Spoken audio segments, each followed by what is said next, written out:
Bonjour et bienvenue à Coram Deo, l'émission qui porte un regard chrétien sur le monde. Mon nom est Pascal Deneau, je suis pasteur de l'Église réformée baptiste de Saint-Jérôme et j'ai en ma compagnie un autre pasteur réformé baptiste, plus loin de mon point de vue. Il est en Suisse, il s'agit de Timothée Wenger de l'Église réformée baptiste de Neuchâtel. Bonjour Tim. Bonjour Pascal, ça fait plaisir d'être avec toi. Tout le plaisir est pour moi. Merci de me rejoindre à nouveau sur Coram Deo. Ça fait déjà plusieurs fois que tu es venu. On a parlé de prière, on a parlé de visite pastorale et aujourd'hui, on aborde un sujet inédit presque à Coram Deo. On va parler de sexualité.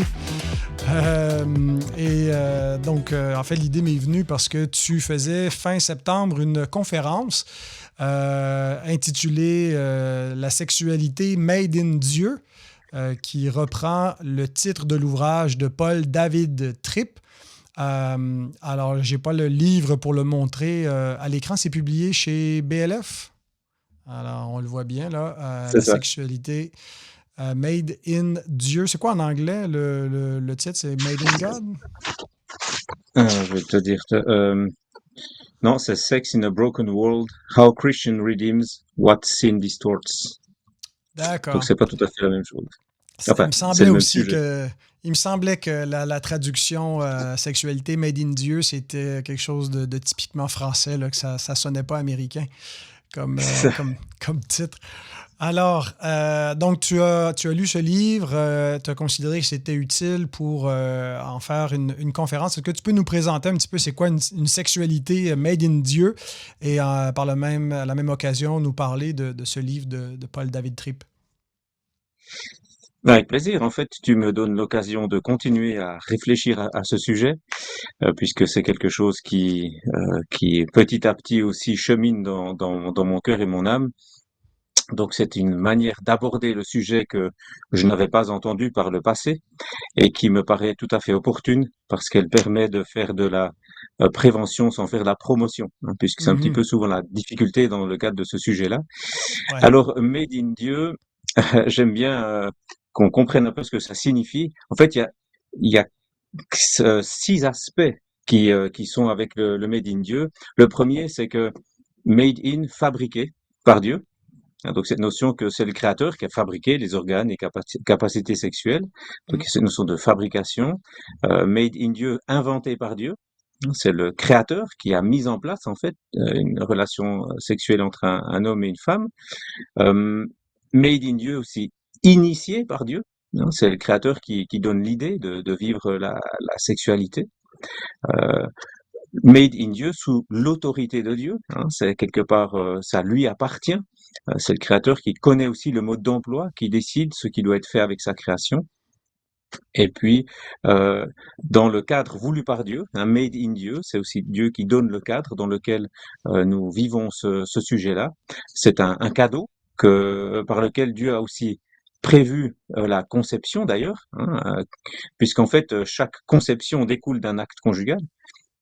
Pas chaque acte conjugal a une conception, hein, ça c'est clair. Mhm. Et puis, dernier élément aussi, made in Dieu, il y a cette notion dirigée vers Dieu, hein, pour la gloire de Dieu. Dieu a créé en fait pour vivre pour sa gloire toute chose. On a un Corinthiens 10:31 qui dit, hein, soit que vous mangiez, soit que vous bouviez, quoi que vous fassiez. Et la sexualité fait partie de ce quoi que vous fassiez, faites tout pour la gloire de Dieu. Voilà un petit peu la notion de made in Dieu, comme je le vois quand on parle de ce sujet-là. Mm. Alors, le titre anglais suggère davantage l'idée que notre monde est impacté par une sexualité brisée. Mhm. Donc, la sexualité, elle est bonne en soi, pour reprendre un peu l'image là, d'un podcast récent avec Mathieu Giralt là, sur la direction et j'ai oublié la distinction là, de Walters, mais finalement Dieu a créé la sexualité bonne et il n'y a rien de mauvais en soi, rien d'impur, mais que le péché finalement c'est de corrompre les bonnes choses que Dieu a créées, de les pervertir. Donc, c'est pas le diable qui a inventé la sexualité ou le plaisir sexuel. C'est Dieu, ça fait partie de ses bénédictions. Donc, on est dans un... Je pense que chaque génération va voir des particularités ou des manifestations différentes du péché sexuel. Alors, pour notre époque, là, au 21e siècle, quelles sont je dirais les influences là, culturelles qui détournent la sexualité du plan de Dieu tel que Dieu nous le donne dans le cadre créationnel? Alors, si je reprends un tout petit peu la notion du livre, de comment il est développé, hein, puisque je vais beaucoup m'appuyer sur ce livre, il commence quand même avec ce texte de Romains 8 qui est très très fort, qui parle en même temps de cette tension de la situation dans laquelle on est, qui est assez terrible, hein, suite à la chute, évidemment, et en même temps avec toute la grâce aussi qui fait partie de ce cheminement. Et je pense que c'est important de comprendre là quelques éléments de cette grâce que l'on voit déjà dans Romains 8, qui nous montre que cette grâce, en fait, c'est pas une grâce qui nous met dans le confort, dans la situation facile, mais qui nous met dans une situation d'ouverture. Tu dis d'où viennent les influences. Moi, je préfère parler du fondement de nous aide à comprendre la direction que le monde a pris. Je pense il y a plusieurs choses. J'ai quelques phrases aussi clés que j'aime Mhm. bien dire ici. Euh, Ici, par rapport à ce sujet, Paul Tripp dit cette phrase que j'aime beaucoup, qui dit: «Parce que ma vie sexuelle révèle que mon cœur s'égare». Donc, il y a une notion que le cœur s'égare, ça va révéler, en fait. Le fait que nous nous égarons au niveau sexuel révèle, en fait, l'égarement de notre cœur. Hein, pour que ma vie sexuelle révèle, non, parce que ma vie sexuelle révèle que mon cœur s'égare, j'ai besoin de savoir que le cœur de celui qui m'a racheté ne s'égare jamais, jamais. Tout au long, vous verrez ce dialogue qu'on aura, je vais pas seulement dire les choses qui vont pas, il faut chaque fois faire le lien avec l'évangile, Mhm. parce que c'est vraiment cette notion fondamentale qui, moi, m'a beaucoup marqué dans ce livre, c'est qu'on a besoin de chaque fois se rendre compte, en fait, qu'est-ce que Dieu nous donne pour faire face à ce défi du dérapage, quelque part, qu'on a vécu dans notre monde. Hein.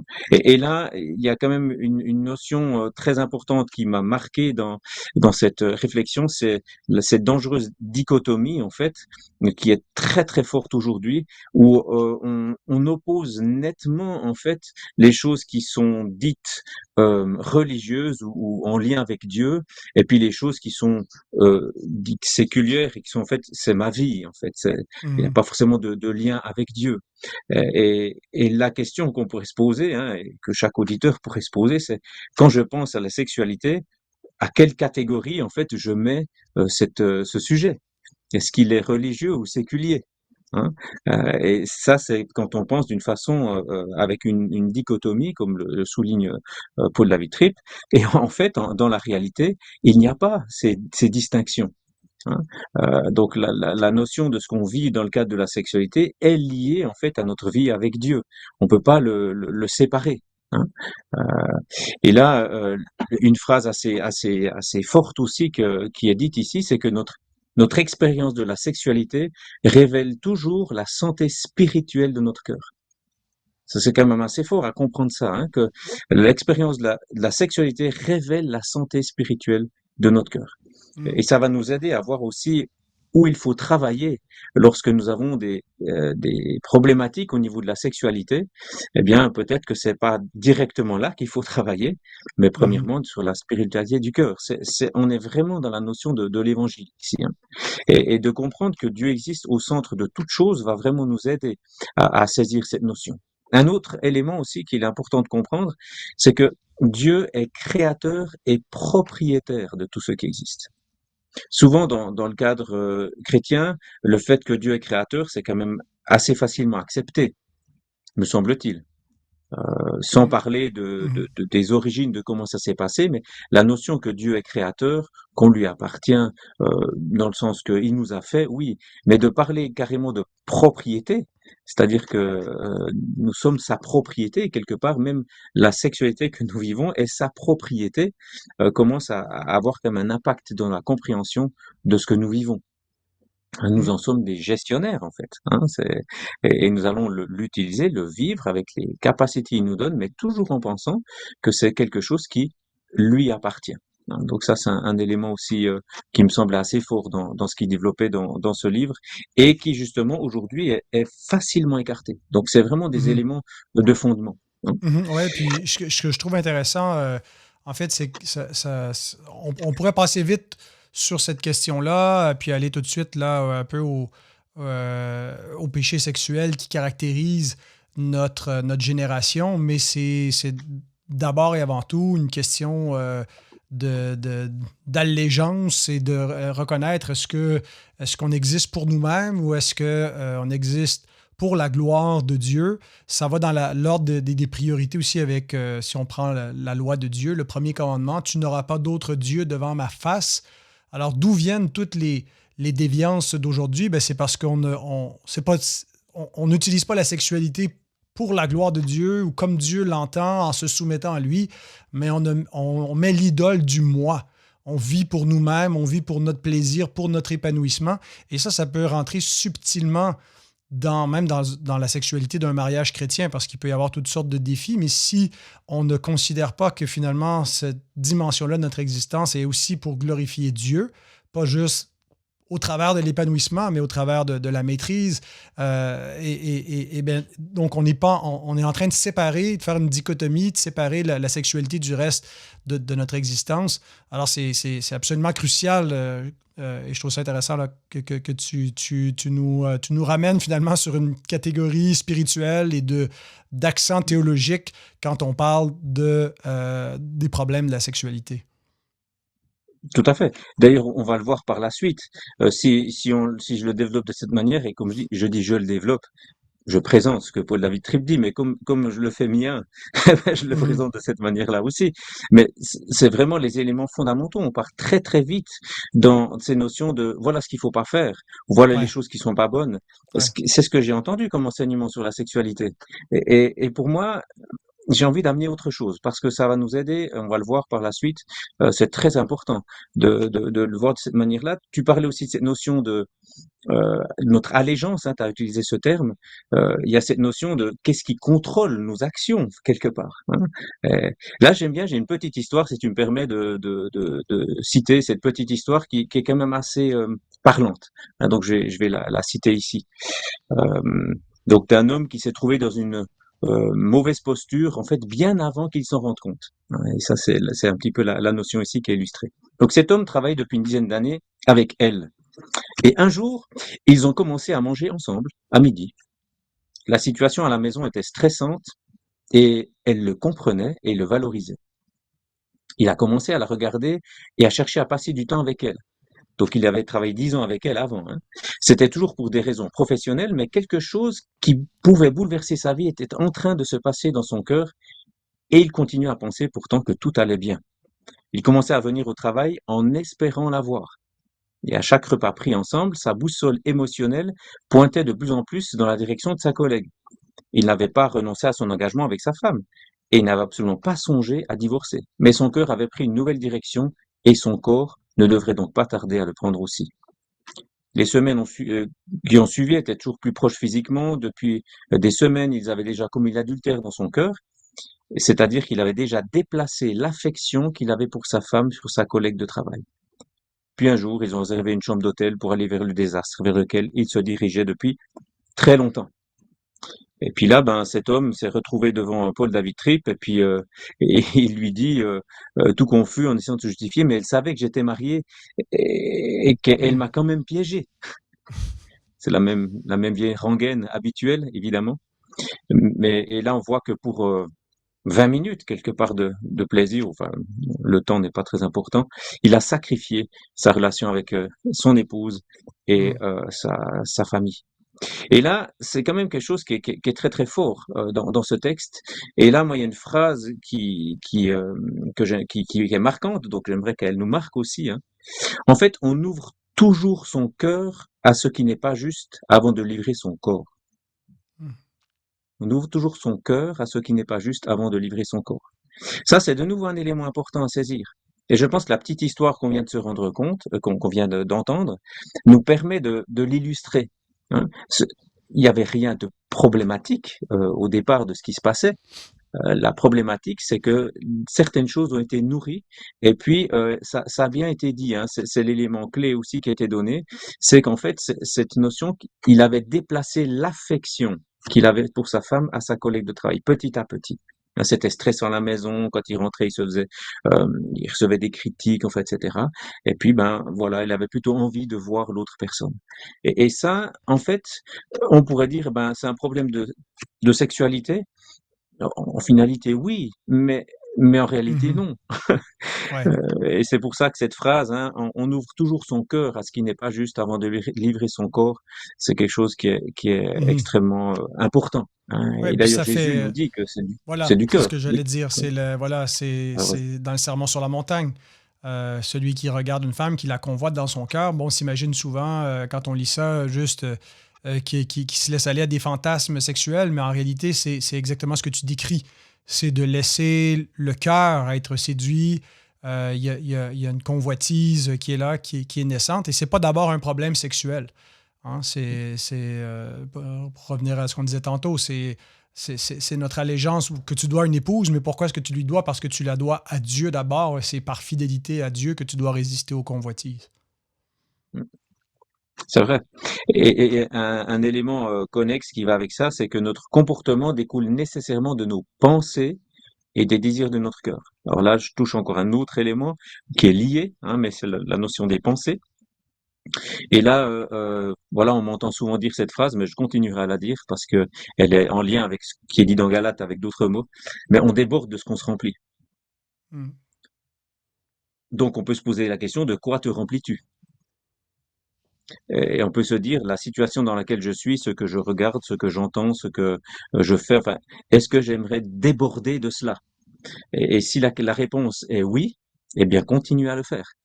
Si la réponse est non, il faut se poser la question si vraiment on veut continuer à nourrir nos pensées, notre âme avec ce pourquoi on n'aimerait pas déborder en fait. Donc ça c'est de nouveau un élément qui est assez fort et qui touche directement ce sujet de la sexualité. Évidemment que ce que je dis là peut toucher toutes sortes d'autres sujets aussi, mais aujourd'hui le propos il est lié à ce sujet de la sexualité. Donc ça c'est des éléments euh, qui sont importants. Et un autre élément qui me paraît aussi important par rapport à ça, c'est que euh, on dit souvent que c'est le contexte qui fait qu'on tombe comme ça. Hein. Il y a aussi cette notion-là. J'aimerais aussi venir encore un peu par cet angle-là, puisque tu demandais qu'est-ce qui dans la société est fait. Eh bien, là aussi, de nouveau, je donne un peu des phrases clés qui nous aident ensuite à discuter. Les changements dans notre vie sexuelle personnelle ne commencent pas par une analyse de la culture, ils commencent par une confession personnelle. Souvent, on a tendance à se dire qu'est-ce qui se passe autour de moi et en fait, je vais Mm. Mm. observer toutes les choses qui peuvent me faire tomber autour de moi.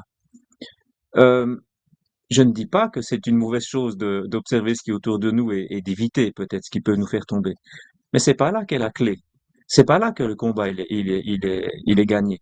Il commence par une confession personnelle.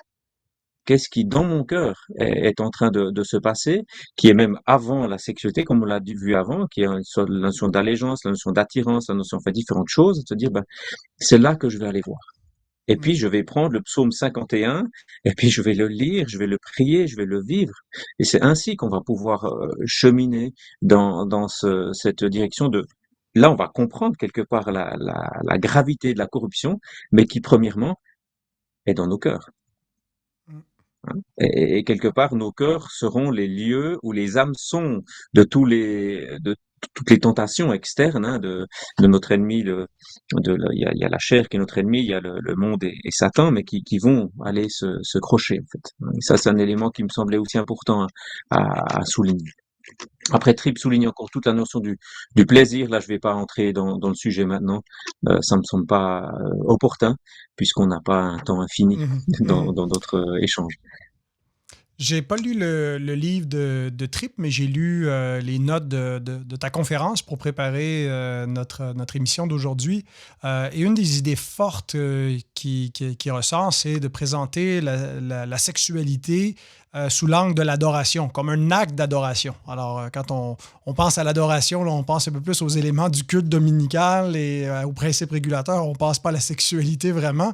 Mais c'est pas du tout dans l'idée un peu comme la sexualité faisait partie de ce qu'on retrouvait par exemple dans les temples païens, mais que c'est une dimension spirituelle par laquelle on glorifie Dieu. Alors que, donc, c'est plus large là, comme concept d'adoration, là, l'adoration comme la vie entière. Et comment est-ce que cette dimension de la sexualité comme acte d'adoration peut aider quelqu'un donc à envisager sa sexualité, entre autres, à l'envisager pour la gloire de Dieu? Mm. Pour moi, c'est une des clés du livre qui m'encourage beaucoup. C'est vrai que la première fois que tu entends cette notion adoration, sexualité, tu te dis c'est quoi? Quel est le lien? Qu'est-ce qui se passe Mhm. ici? Euh, et là, quand on commence à réfléchir, on se dit c'est intéressant parce qu'il essaie d'abord de nous mettre face à des perspectives qui sont plus globales ou plus étriquées, hein, nous faire penser que, par exemple, la perspective globale, c'est que la sexualité reconnaît qu'il y a quelque chose de plus grand que le plaisir physique et personnel. Hein. Ça, c'est une perspective plus globale qui va petit à petit nous ouvrir à cette relation à Dieu. Parce que la perspective étriquée, comme il le dit, elle se cantonne dans des petites limites de ce qui me procure le plaisir dans ce moment précis de ma vie. Hein. Mhm. Alors que cette pensée globale s'ouvre. La sexualité, dans une perspective globale, est au service de quelque chose de plus grand. Il faut comprendre que la sexualité, c'est pas la propriété d'un individu qui exprime ses attentes et ses revendications. Maintenant, tu commences à voir pourquoi j'ai parlé de la propriété tout à l'heure, que ça appartient à Dieu. Tout est Mhm. lié, ces choses-là sont liées. La perspective globale permet de voir qu'on se soumet volontiers à des règles de ce qui est plus grand que nous, de ce qui nous permet de voir ce qui est juste, alors que la vue étriquée, c'est déterminer ses propres règles. Et là, on est déjà en train d'arriver sur un point clé, la compréhension de l'adoration. Quand on détermine ses propres règles, on est notre propre Dieu, c'est-à-dire on s'adore soi-même. C'est là qu'on commence à comprendre la notion de l'adoration. Euh, on voit aussi que la sexualité, dans une perspective globale, est motivée par un engagement envers l'autre. Et là, c'est premièrement un engagement envers Dieu. Pour être fidèle à Dieu, je vais vivre la sexualité dans le contexte dans lequel il nous donne, dans lequel d'ailleurs on va s'épanouir, puisque comme tu l'as dit au départ, la sexualité est une bonne chose donnée par Dieu. Hein, vous en avez parlé avec Mathieu Girald quand vous avez parlé de la vision du monde. Et cette notion, je veux dire, elle est importante. Et quand on comprend ça, c'est qu'on est dans une vision qui est beaucoup plus grande de quelqu'un qui nous veut du bien. Donc de vivre dans cette situation-là, on va le vivre de manière beaucoup plus euh, ouverte face à Dieu. Alors que la perspective étriquée, elle est dominée par des plaisirs égoïstes, complètement Mhm. centrés sur soi. La vue globale est aussi empreinte de patience et de douceur. On cherche le bien de l'autre, donc on sort de soi-même. Et non seulement on pense à Dieu, hein, ce qui est très important, mais on pense à la créature qui lui appartient, avec qui nous sommes aussi dans le cadre de la sexualité. Alors qu'en fait, la vue étriquée, c'est des exigences impatientes qui punissent lorsque l'autre ne fait pas ce que l'on veut, enfin, etc. Mhm. Voilà, il continue. Il y a d'autres éléments encore de comparaison, mais je trouve assez intéressant parce que ça nous permet de commencer à saisir les éléments hein, qui sont derrière cet enseignement-là. Et là, il faut bien qu'on comprenne que la sexualité, elle est liée à Dieu lui-même, à sa révélation, à sa gloire, à son dessein, et puis à son éternité. J'aimerais souligner c'est la notion de l'acte d'adoration en lui-même. Hein. On va un tout petit peu développer ça aussi en lien avec la sexualité. Euh, D'abord, une phrase un peu forte qui nous envoie dans cette direction. L'individualisation de la sexualité viole trois principes fondamentaux de la Bible. L'individualisation de la sexualité. Ça, c'est un élément clé du dérapage de la société, mais depuis la chute. Hein, simplement, après, c'est souligné de différentes manières dans les différentes époques. Mais l'individualisation de la sexualité viole trois principes bibliques fondamentaux. L'adoration. Donc, dans l'adoration, il n'y a plus d'individualisation. On adore Dieu. le relationnel, donc on doit être en relation dans le cadre de la sexualité. Et puis on a la notion de l'obéissance, où là on est aussi en lien avec un, un, un autre parti, donc il n'y a pas d'individualisation dans ce sens-là. Mais par rapport à cette notion de l'acte d'adoration, je pense que ça serait peut-être une bonne chose qu'on lise le texte de 1 Corinthiens 6, 12 à 20. Je ne sais pas si toi tu veux le lire, Pascal. Et puis ensuite, je vais rebondir un petit peu sur ce texte, donc 1 Corinthiens 6, 12 à 20. Et nous allons voir un petit peu dans ce texte, il y a une notion d'allégeance, une notion d'éternité, d'unité, de propriété, que l'on va pouvoir voir ici, et puis que je vais simplement développer par quelques éléments clés dans la suite. Donc si tu peux nous lire tout le texte, ça nous aidera à être un petit peu dans... Je vais pas pouvoir faire une exégèse de tout le texte, mais au moins on aura la parole qui va nous Ouais, aider à voir le lien aussi assez fort entre l'adoration et la sexualité. excellent. Donc, 1 Corinthiens 6, 12 à 20, je lis à partir de la seconde révisée qu'on retrouve dans la Bible d'études réformée. Tout m'est permis, mais tout n'est pas utile. Tout m'est permis, mais je ne me laisserai pas asservir par quoi que ce soit. Les aliments sont pour le ventre, et le ventre pour les aliments. Et Dieu détruira l'un comme les autres. Mais le corps n'est pas pour l'inconduite. Il est pour le Seigneur, et le Seigneur pour le corps. Et Dieu, qui a ressuscité le Seigneur, nous ressuscitera aussi par sa puissance. Ne savez-vous pas que vos corps sont les membres de Christ? Prendrais-je donc les membres de Christ pour en faire les membres d'une prostituée? Certes non. Ne savez-vous pas que celui qui s'attache à la prostituée est un seul corps avec elle? Car, est-il dit, les deux deviendront une seule chair. Mais celui qui s'attache au Seigneur est avec lui un seul esprit. Fuyez l'inconduite. Quelque autre péché qu'un homme commette, ce péché est extérieur au corps. Mais celui qui se livre à l'inconduite pêche contre son propre corps. Ne savez-vous pas ceci? Votre corps est le temple du Saint-Esprit, qui est en vous, et que vous avez reçu de Dieu, et vous n'êtes pas à vous-même, car vous avez été rachetés à grand prix. Glorifiez donc Dieu dans votre corps et dans votre esprit qui appartiennent à Dieu. Merci. Donc, on voit déjà plusieurs échos de ce qu'on a discuté jusqu'à maintenant Mhm. dans ce texte. On voit cette notion de la sexualité qui est vraiment liée à l'adoration. Tu as la notion du temple de l'esprit qui est là, qui est le lieu d'adoration. Hein.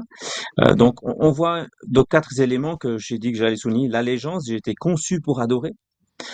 L'éternité, j'ai été connecté pour vivre éternellement. L'unité, la grâce me fait devenir un avec Christ. On est un avec Christ.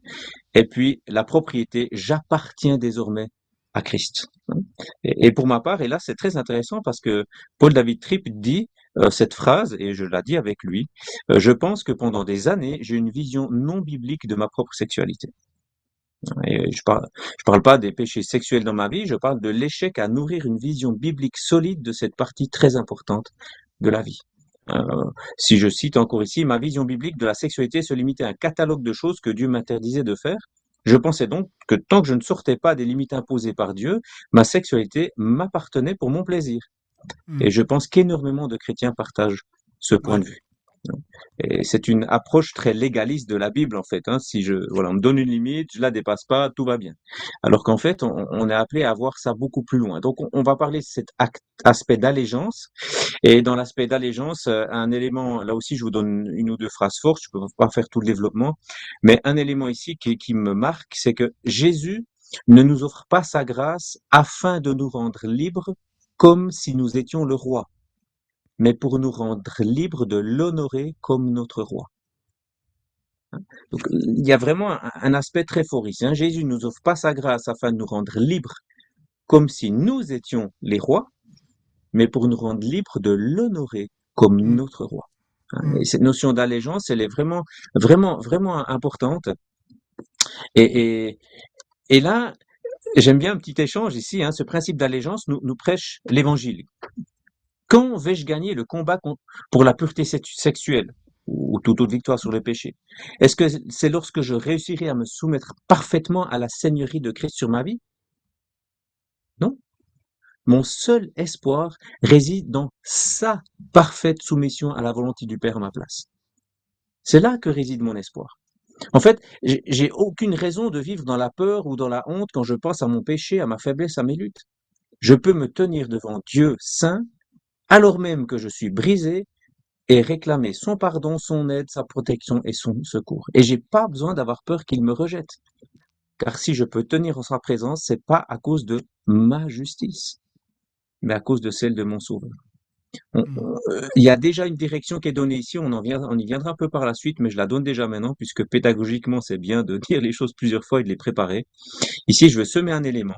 C'est que une des forces de l'évangile dans toute la notion de la sexualité, et particulièrement du péché sexuel, c'est qu'il n'y a pas de situations sexuelles qui doivent rester dans les ténèbres. Ils doivent être mis en lumière, et parce que nous savons que notre justice ne dépend pas de ce que nous faisons, mais de ce que Christ a fait. Mhm. Mais ça, là, on est vraiment dans cette notion de cette allégeance. Il nous libère pour que nous puissions l'honorer lui comme roi. Et nous l'honorons en prenant aussi en compte qu'il est notre justice. Euh, Mhm. en cherchant à faire notre propre justice, on n'est pas en train d'honorer notre roi qui en fait est le juste parfait qui nous impute sa justice. Tu vois Ouais. un petit peu l'idée. Absolument. Oui, ben, juste de relire le texte d'un Corinthiens 6, ça m'a rappelé quand j'ai fait la série sur le disciple aujourd'hui, qui est devenu le livre, et j'ai eu l'occasion plusieurs fois de le prêcher en différents contextes. C'est le texte clé que j'utilisais pour voilà, glorifier Dieu avec notre corps et notre sexualité. Cette idée d'abord que c'est pas de s'affranchir soi-même, on est affranchi de l'esclavage du péché par un autre qui nous a libérés, et maintenant on lui appartient et on le glorifie. Mais il faut comprendre fondamentalement que c'est sa grâce, c'est sa puissance, c'est son esprit qui nous libère.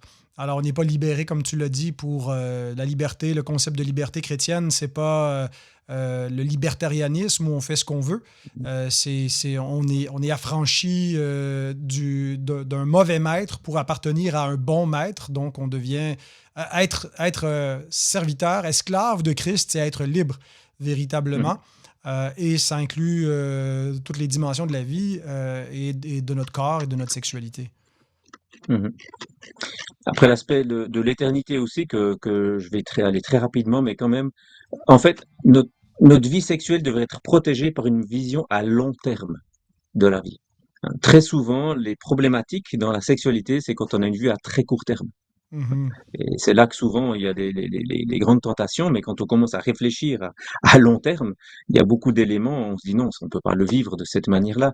Et ça, c'est aussi un élément qui va nous aider, surtout qu'à long terme, en fait, euh, le très long terme, bah, il y aura plus de tentations sexuelles et de difficultés Mhm. dans ce sens-là. Mhm. Donc ça, c'est aussi un élément qui est très encourageant. Après, le texte, très fortement, nous parle de l'aspect de l'unité, hein, l'unité avec Christ. Et c'est choquant ce que dit Paul ici dans le texte. De quelque part, Ouais, quasiment ouais. mettre Christ avec une prostituée, c'est quelque chose qui devrait profondément nous choquer. Mhm. Pourquoi ça nous choque? Parce qu'on aime Jésus-Christ. Mhm. Parce qu'en fait, on se rend compte que Christ est saint, est pur. Il a justement vécu cette sainteté parfaite pour nous. Alors, alors c'est un drame quelque part de l'amener lui dans une situation. Alors, il n'est pas en train de dire que Christ pêche, hein, on s'entend bien, mais il est en train de nous De dire que si l'associer. nous péchons alors que Christ vit en nous, eh bien, c'est un peu ce même aspect et qui peut justement aussi nous dire, mais attends, qu'est-ce que je suis en train de vivre là? Qu'est-ce que je suis en train de penser? Est-ce que ce que je suis en train de penser est en train de mettre Christ en valeur ou bien quelque part en train de le salir? Et nos motivations seront plus premièrement je ne veux pas pécher ou non, notre première motivation c'est j'aime mon Seigneur et je l'aime tellement que je peux pas l'entraîner quelque part dans Mhm. cette situation qui est absolument terrible et en même temps comme je suis uni à lui. comme le sarment est lié au cep, eh bien, je reçois aussi la force de sa part pour faire face à ces situations. Je ne suis pas seul. Et ça, c'est aussi un élément important dans cette notion. En fait, on peut parfois se sentir seul, mais celui qui est en Christ n'est jamais seul. Mm. Ça, c'est un élément aussi qui est vraiment important, particulièrement dans le cadre de ce sujet de la sexualité. Le dernier sujet, c'est l'aspect de la propriété. Là, on le voit particulièrement dans les versets 19 et 20 du texte que tu nous as lu tout à l'heure. Et cette grâce est nôtre, cette grâce d'être sauvé en Christ est nôtre parce que notre propriétaire a bien voulu payer le prix. Et puis là, Paul Tripp nous dit, ça c'est assez intéressant, notre vie sexuelle sera fondée soit en oubliant l'évangile de Jésus-Christ, prêché pour chacun de ses principes, on finira donc dans la culpabilité, la honte et la peur. Donc même un chrétien qui oublie l'évangile, il est dans la culpabilité, la honte et la peur. Il ne dit jamais rien à personne et il est enfermé dans son péché. Et c'est ce que Satan veut, c'est qu'on n'en parle pas. Euh, ou soit en nous rappelant que Jésus a parfaitement accompli en fait tout ce qu'il faut pour que l'on soit libéré. Et il a fait pour nous que dans la faiblesse et l'échec, nous soyons accueillis dans la présence de Dieu. Il ne faut pas attendre de sortir d'une situation difficile sexuellement pour aller vers Dieu. Des fois, un petit peu l'idée qu'on peut avoir, quand ça ira mieux, je vais de nouveau prier. Ben non, c'est justement à ce moment-là dramatique, il faut courir à Dieu et qu'il faut aller vers lui. Donc ça, c'est un élément vraiment important. Et puis avec le commandement de l'adoration, ici, il passe de l'indicatif à l'impératif, de ce que l'on est en Christ. Alors, ensuite, il y a quand même assez fortement un fuyez l'immoralité sexuelle dans les versets suivants, et puis glorifiez Dieu dans votre corps. Voilà un tout petit peu les éléments que j'aimerais souligner. Et là, la question par rapport à l'adoration qui vient lorsque je pense à la sexualité ou que je la pratique, est-ce que j'adore Dieu? Mhm. Et puis peut-être la question qui peut nous aider, parce que des fois on se dit, ok, je pose cette question, je comprends pas bien. Bon, est-ce que je suis en train de m'adorer moi? Peut-être c'est plus facile à se rendre compte. Et si je m'adore moi, je suis pas en train d'adorer Dieu. Et ça, c'est une question qui, en tout cas moi, qui m'a déjà souvent aidé. Même, vous connaissez les deuxièmes regards. Le premier regard, bon, bah, tu fais pas exprès, etc. Et puis ensuite, tu as le deuxième regard qui est là. Après, tu dis, mais attends, ce regard-là, il est pourquoi? Il est dans mon action d'adorer Dieu, ou bien il est dans une action de m'adorer moi?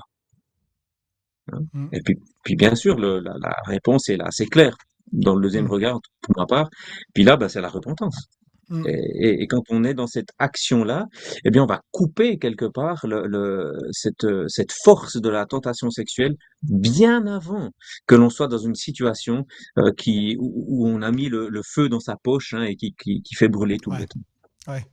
Ben, c'est très intéressant, en fait, ces angles-là, cette dimension spirituelle là, qui est souvent négligée pour juste se focaliser sur le comportement extérieur, l'aspect moral de la sexualité, puis on oublie en fait qu'elle révèle à qui appartient notre cœur, elle révèle les idoles du cœur. Mm. Donc, l'approcher comme ça sous l'angle du premier commandement, c'est très utile. Tu n'auras pas d'autre Dieu devant ma face. Mais le deuxième grand commandement qui lui est semblable, aime ton prochain comme toi-même, parce que la sexualité n'est pas quelque chose qui nous est donné individuellement, mais c'est donné pour le couple marié, pour bénir l'autre. Et donc, c'est non seulement pour aimer Dieu et glorifier Dieu, mais c'est aussi pour aimer mon prochain comme moi-même. Alors, Mm. comment donc cette dimension relationnelle peut concrètement là, impacter la vie conjugale, ou pas peu, mais doit impacter la vie conjugale, Tim? Mhm. Je pense qu'on est aussi au cœur, on a parlé de l'adoration. Ça n'empêche pas de mettre des choses en place. Tu as un petit peu suggéré ça, mais ces choses qu'on met en place ne doivent pas être les bases, en fait. Ça doit être des soutiens, en passant. Maintenant, c'est vrai que l'aspect relationnel est un fondement également. Tout ce qui est en dehors de la relation, ne fait pas partie de la sexualité voulue par Dieu. Ça, c'est quelque chose qui est assez clair, parce que on ne peut pas se focaliser sur soi-même dans la sexualité. on ne voit ça nulle part dans l'enseignement biblique en lien avec la sexualité. Ça, c'est quelque chose de très très fort. On le voit très bien aussi dans le livre du Cantique des Cantiques, où on voit cet amour l'un pour l'autre qui est très très fort. Cette relation, elle est très forte. Et le Cantique est tellement euh, vrai qu'il va même parler parfois d'un manque de synchronisation entre les deux, hein, et qui va se retrouver. Mais bon, c'est peut-être pas le sujet directement ici. Mais la notion de la relation, elle est vraiment importante. Et puis là, de nouveau, une ou deux phrases un peu clés qui nous aident à saisir ces éléments.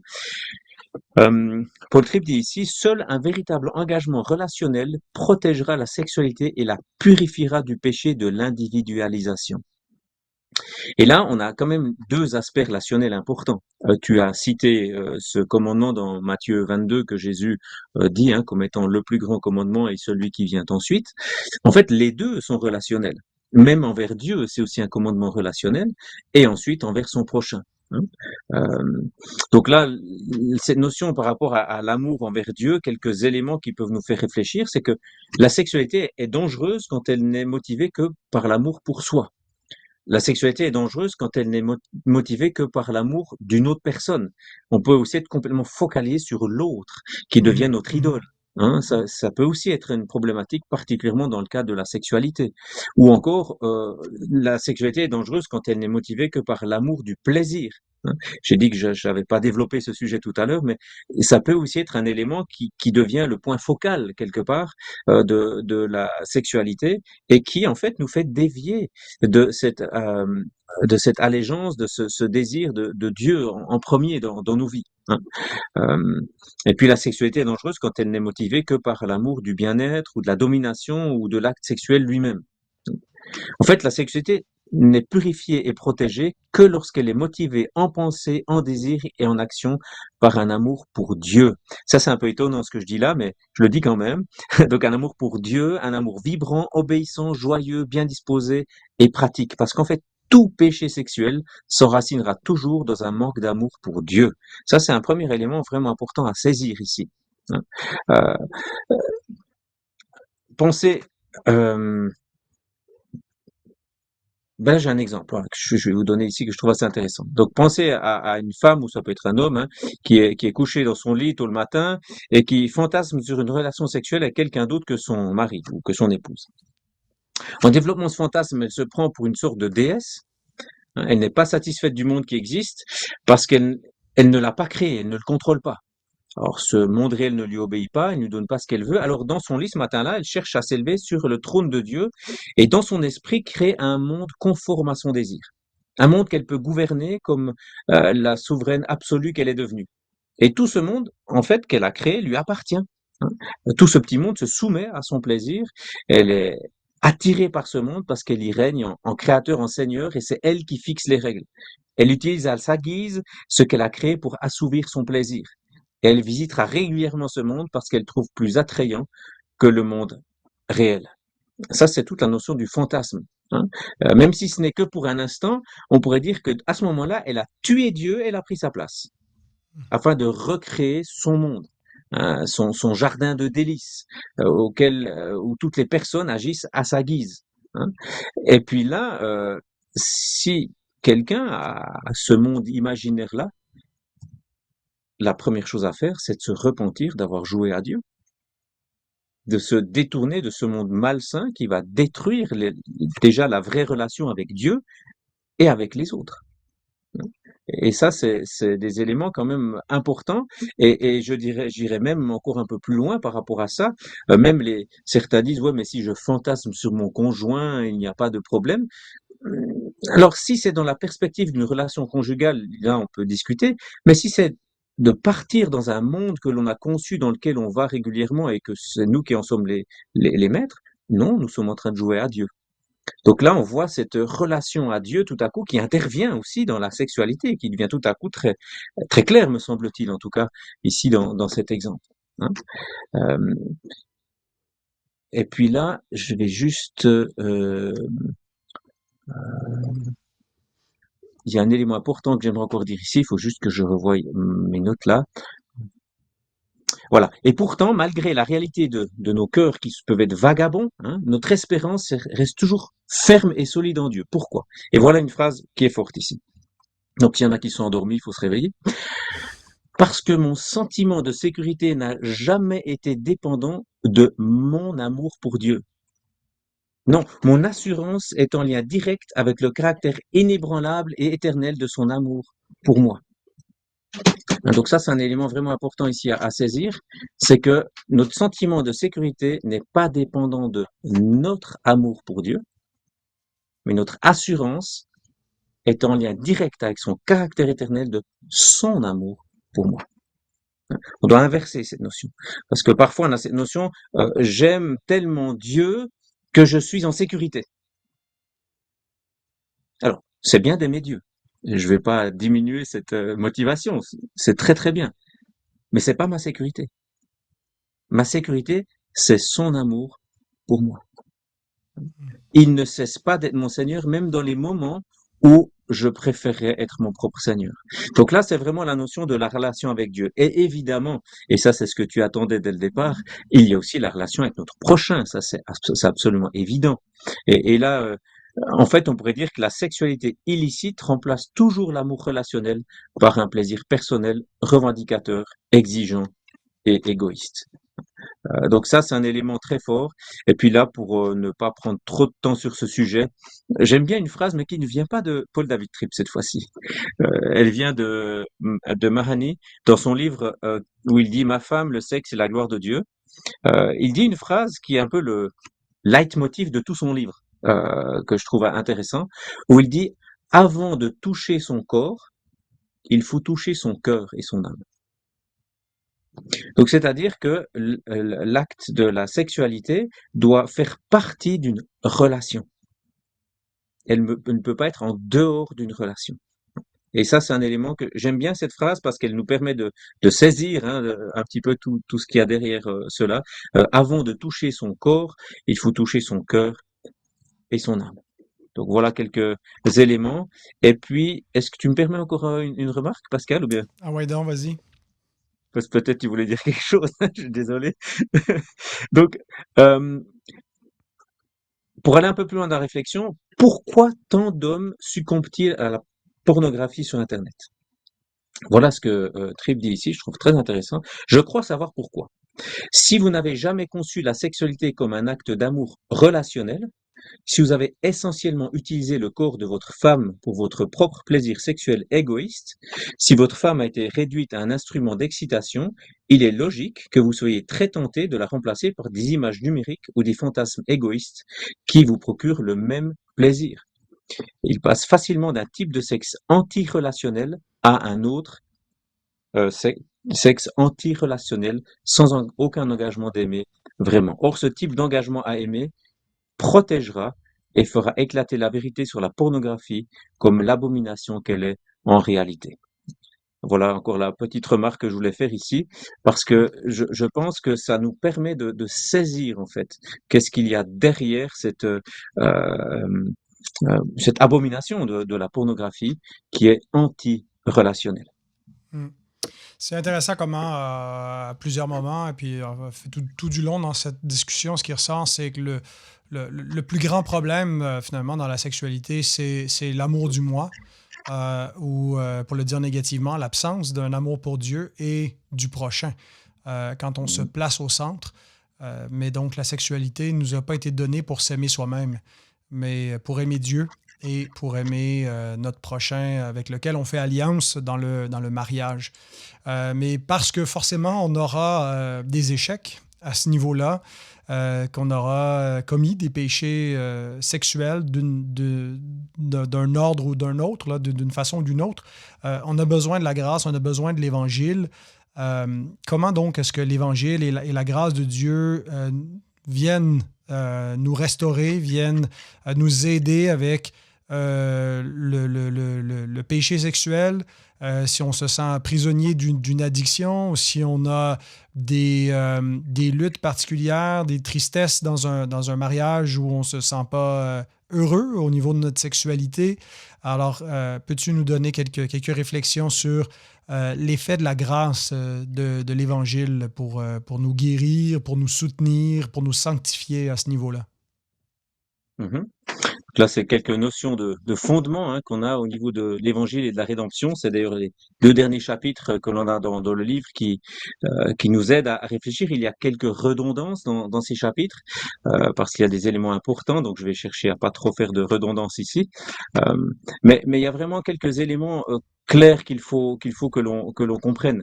Euh, en fait, on doit voir la sexualité au travers du prisme de la grâce du Seigneur Jésus-Christ. Hein.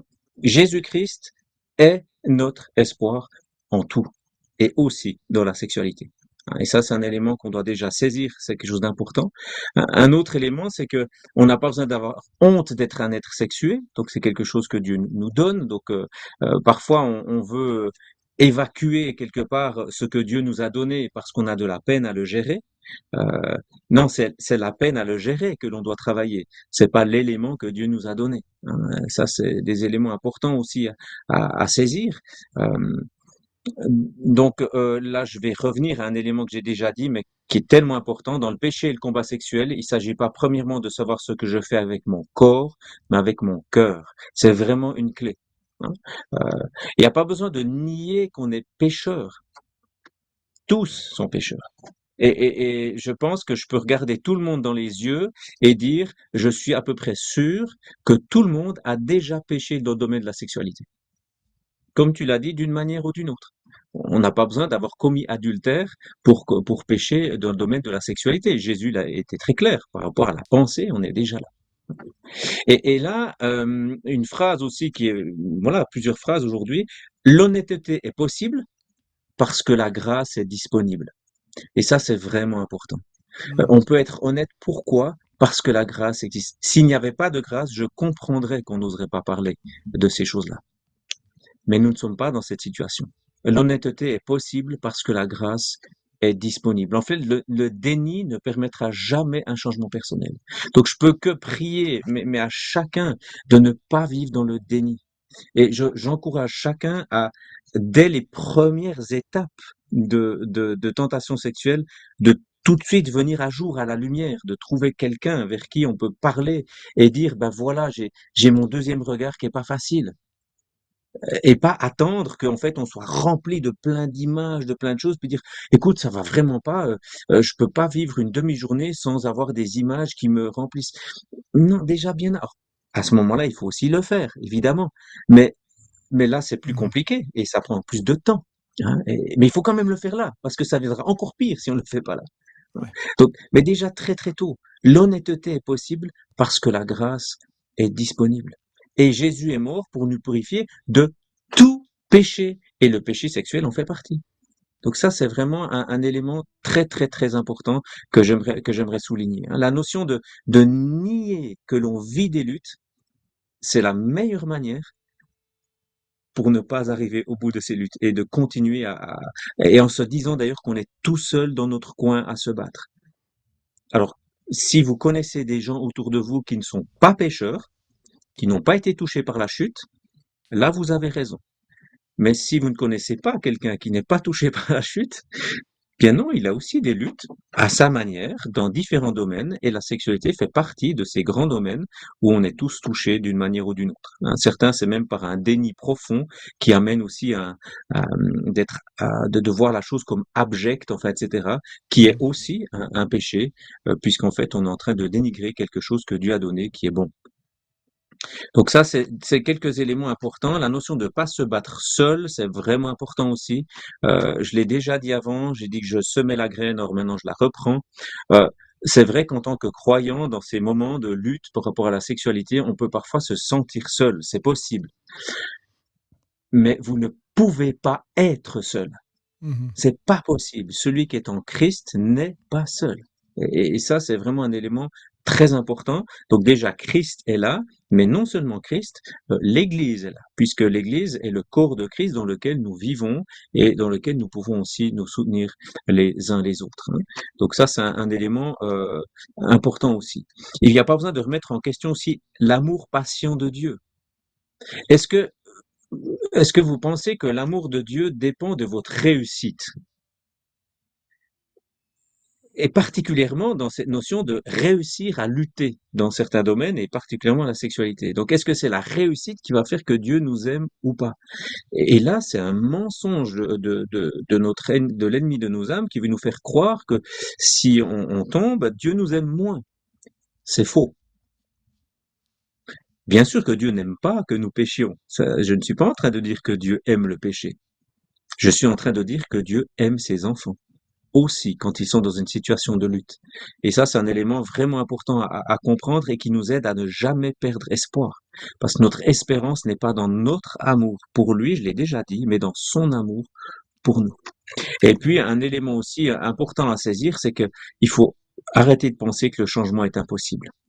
Ça aussi, l'ennemi veut nous faire croire que c'est pas possible. Je ne dis pas que le changement va se faire d'une seconde à l'autre. Parce que dans notre vie chrétienne, Dieu ne nous fait pas des personnes matures d'une seconde à l'autre. Ça n'existe pas. C'est des cheminements, c'est vrai. Par contre, le changement est possible. Et vous pourrez trouver autour de vous maints témoignages où certains pourront dire, bah, j'ai peut-être même pas vraiment vu le moment où il y a eu le grand basculement quelque part, mais petit à petit, bah, le Seigneur a travaillé dans mon cœur pour être délivré de certaines luttes dans ma vie et aussi dans le cadre de la sexualité. Et puis, cette notion qu'on peut vraiment vivre d'une meilleure manière. Je pense que si souvent dans le milieu chrétien on parle de ce qu'il ne faut pas faire, ben, en fait, on a aussi de belles choses à vivre dans le cadre de la sexualité où on aime la personne avec qui l'on est, on cherche le bonheur, le bienfait de l'autre dans le contexte dans lequel on est avec respect. Et donc ça, c'est des éléments que l'on a. Pourquoi? Parce que Dieu lui-même nous respecte avec un amour extraordinaire. Et il le dit dans sa parole, nous aimons parce qu'il nous a aimés le premier. Donc on va puiser dans cet amour pour aimer l'autre autour de nous. Tu disais avant que le péché sexuel éclabousse Dieu, hein, c'est vrai, hein, on est d'accord, mais il éclabousse aussi les autres autour de nous. Et je pense que là, un élément important à comprendre, c'est que s'il éclabousse les autres, bah, Christ est aussi là pour nous aider à voir que la, l'œuvre de rédemption de Christ, eh bien, nous rétablit aussi et nous permet aussi de vivre dans une situation où Dieu pardonne, où Dieu purifie, où Dieu petit à petit nous fait progresser pour vivre d'une manière ensuite qui l'honore. Et dernier élément, ou un des derniers éléments que j'aimerais souligner, c'est la notion du pardon aussi, euh, qui est en lien avec la justice aussi de Dieu. Notre position devant Dieu n'est jamais fondée sur notre justice, mais sur la sienne. Et ça, c'est un élément. Moi, j'aime ce texte de Romains 8.1. Hein. Vous connaissez le texte de Romains 8.1. Et il y a un mot que je trouve vraiment fantastique, ceux qui me connaissent l'ont déjà entendu, parce que j'aime le dire. Car il n'y a maintenant aucune condamnation pour ceux qui sont en Jésus-Christ. Et ce mot maintenant, il est vraiment intéressant. Parce que c'est maintenant. Ah, c'est encore maintenant. Enfin, vous pouvez continuer. C'est toujours encore maintenant. On est au milieu d'une lutte. C'est encore maintenant, etc. Donc là, il y a quelque chose de très très fort qui va aussi nous aider, non pas à continuer à pécher, parce que je vous assure que quand vous vous rendez compte que Christ vit en vous, vous avez pas envie de pécher.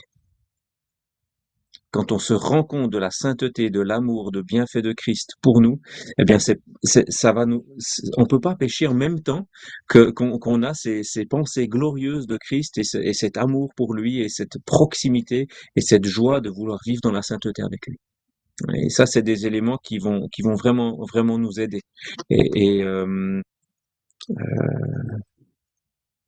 Ouais, peut-être encore deux choses. Oui, deux choses encore. L'une, c'est j'ai quelqu'un qui me comprend. Et c'est premièrement Jésus-Christ. Il est dit dans Hébreux 4.15 qu'on a un grand prêtre capable de compatir nos faiblesses. Il a été tenté en tout point comme nous, mais sans commettre de péché. Donc on doit aussi savoir que Jésus-Christ lui-même nous comprend. Et souvent, beaucoup de personnes autour de nous peuvent aussi nous comprendre. Ça, c'est un élément vraiment important. Et puis, là, j'arrive quand même à la dernière chose, même je pense que j'en aurai d'autres, mais je veux pas abuser. Notre espoir ne repose pas sur le niveau de notre force, mais sur l'ampleur incomparable de la sienne. Notre espoir ne repose pas sur le niveau de notre force, mais sur l'ampleur incomparable de la sienne. Ça, c'est notre espérance dans nos luttes. Excellent. Merci beaucoup, Tim, pour ces rappels et comment la grâce de Jésus-Christ est suffisante en toute chose et dans cette dimension en particulier de nos failles avec la sexualité. Toi l'éclat dans ma nuit, le souffle au bord de ma vie. J'ai vu ton ombre danser dans mes cendres, un feu calme, un feu tendre. Tu es le cri que je n'osais, le murmure que je taisais. Sous mes côtes, tu vibres, tu résonnes, ose de mes os. Char de ma chair, ose de mes os, chair de ma chair. dans tes yeux, Je vois la lumière, ose de mes os, chair de ma chair. chaque battement me ramène à la terre. Je te parle, mais c'est toi qui écris. Chaque mot que je dis, c'est ta pluie. Tu es la graine dans mon désert, la rivière qui Je vous trace. rappelle que l'émission Coram Deo est présentée en partenariat avec Publications chrétiennes qui vous recommande cet ouvrage de John Yount, Le sexe et le mariage, comment en parler aux enfants. Alors, c'est pas aux petits-enfants, là, de très jeunes enfants, un peu plus des ados, des pré-ados, des enfants qui, tranquillement, ont un éveil sexuel, qui ont une conscience là, de la sexualité.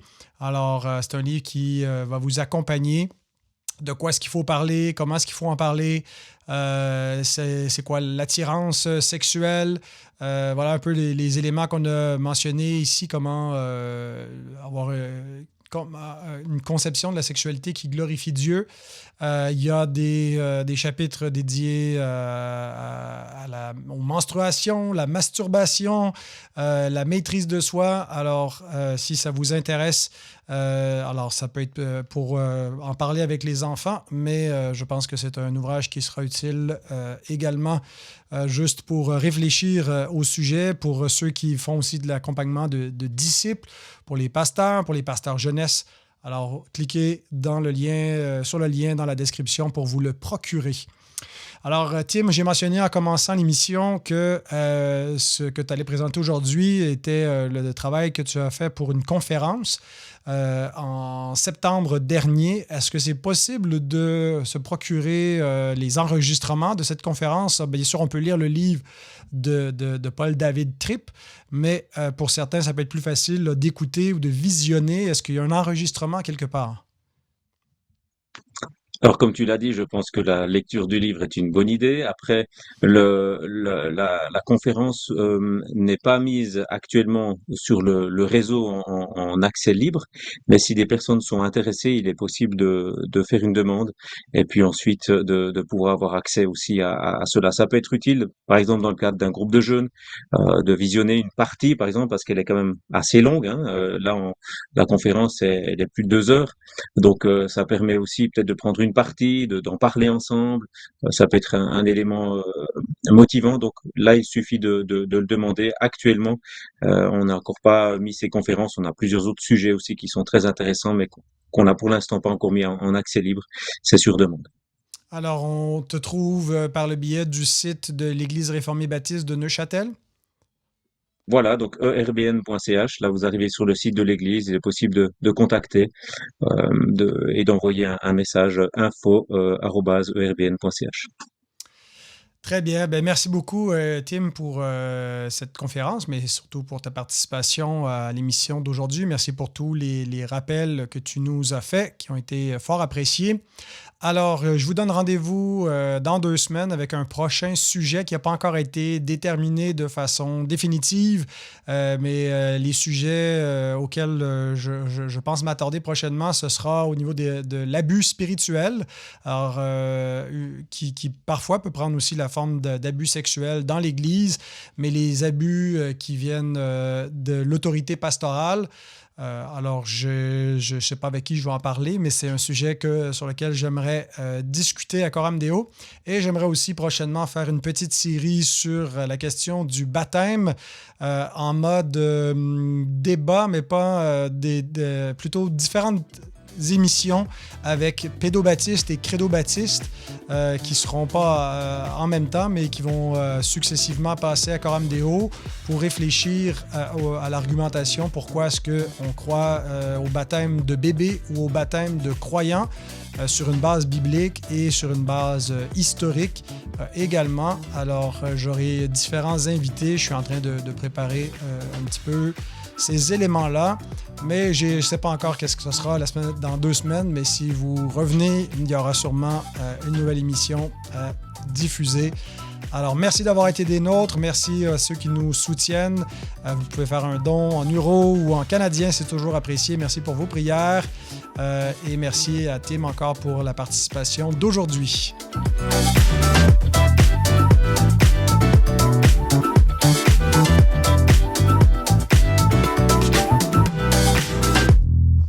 Quoi de neuf, mon frère? Ben, pas grand-chose, à part qu'on s'est rapproché de quelques jours du retour du Christ. Ça en vient bientôt. Ça, c'est plutôt bien. Ouais, ben c'est ça. C'est pour ça que ça nous fait pas de peine de vieillir et on s'en réjouit. On a Ouais, hâte. dans ce sens-là, c'est vrai, ouais, tout à fait.